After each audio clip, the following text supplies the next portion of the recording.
Before I buy a distressed second mortgage, I spend surprisingly little time looking at the property. Instead, I spend a lot of time studying the homeowner. Now, I know that might sound strange.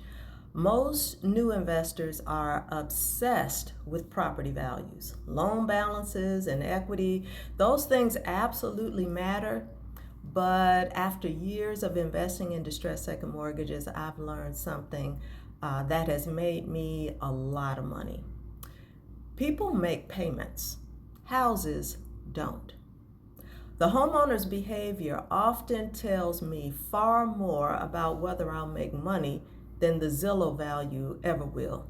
In today's video, I'm going to show you my personal system for analyzing borrower behavior before I ever submit an offer. This isn't something you'll find in most books or courses. It's a framework that I've developed from working with real borrowers and real situations. And if you're interested in owner-occupied second mortgages, I think this may become one of the most valuable skills that you'll ever develop. My name is Daphne Wilson, and I'm the founder of Note Newbie Investment Education. I share my personal note investing strategy so you can diversify your portfolio and make 10 to 20 years of passive monthly income from home. So let's jump in. So the first thing I want to talk about is asking the right questions. Most new investors ask, can this borrower pay? I ask something different. Will this borrower pay? Those are completely different questions. Someone can have plenty of money and still choose not to pay. Someone else may be struggling financially, yet will move heaven and earth to save their home. Behavior matters. In note investing, we're investing in human decisions. That's why I spend time trying to understand the borrower before I understand the property. Now, the very first thing I want to know is, why did they stop paying? Notice I didn't say, how long have they been delinquent? I want to know why. Because every delinquency has a story. Maybe they lost a job, went through a divorce, had a medical emergency, experienced a death in the family, retired, suffered, a business failure.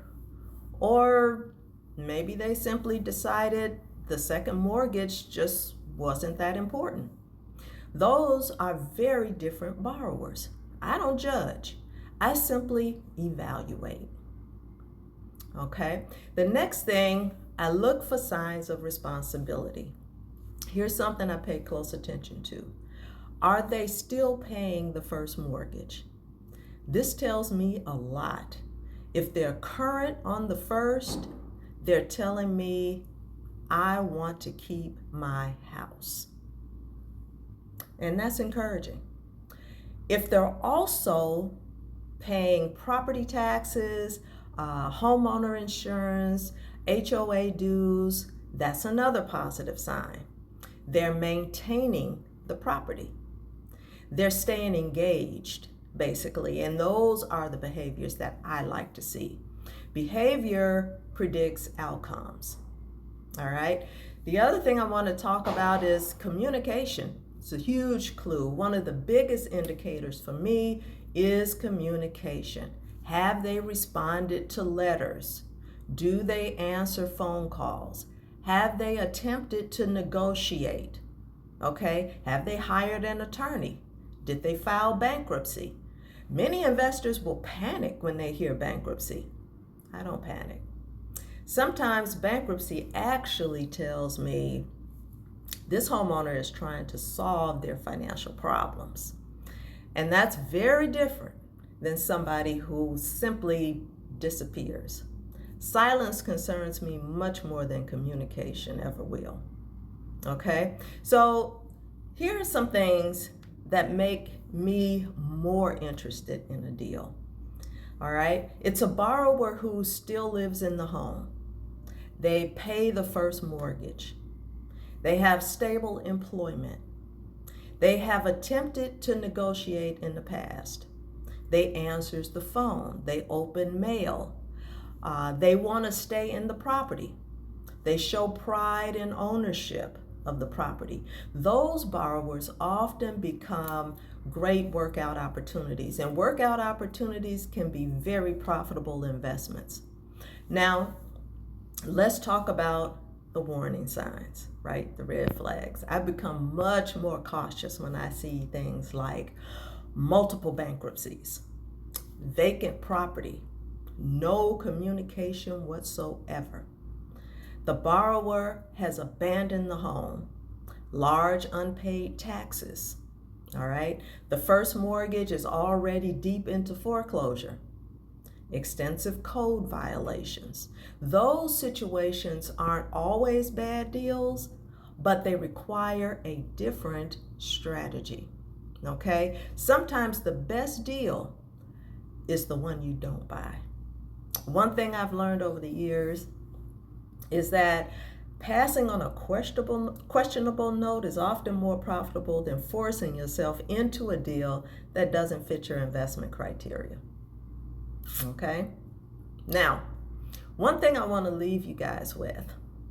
I never forget that there's a real family attached to every note. Someone's life changed. Something happened. Yes, I'm an investor, but I also believe you can be profitable without losing your humanity. I've found that treating people with respect often leads to better business outcomes. Sometimes the borrower simply needs someone that's willing to listen before discussing solutions. That mindset has served me very well over the years. If there's one lesson I'd like you to remember from today's video, it's this. Don't just analyze the note, analyze the borrower.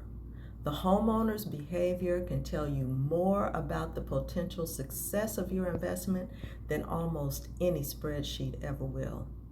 Property values matter. Due diligence matters. Legal documents, they matter. But understanding the person behind the loan can help you make smarter offers, avoid costly mistakes, and identify opportunities that other investors overlook. If you've enjoyed this video, I'd really appreciate it if you give it a thumbs up and subscribe to the channel. Every week I'll share practical strategies for investing in distressed second mortgages, especially for people who are just getting started. And I'd love to hear from you in the comments. What borrower behavior would make you think twice before buying a note? If you'd like to learn more about this niche, visit notenewbie.com and take my free introductory class where I'll walk you through the fundamentals of mortgage note investing and help you understand whether this strategy is right for you. Thanks so much for watching, and I'll see you in the next video.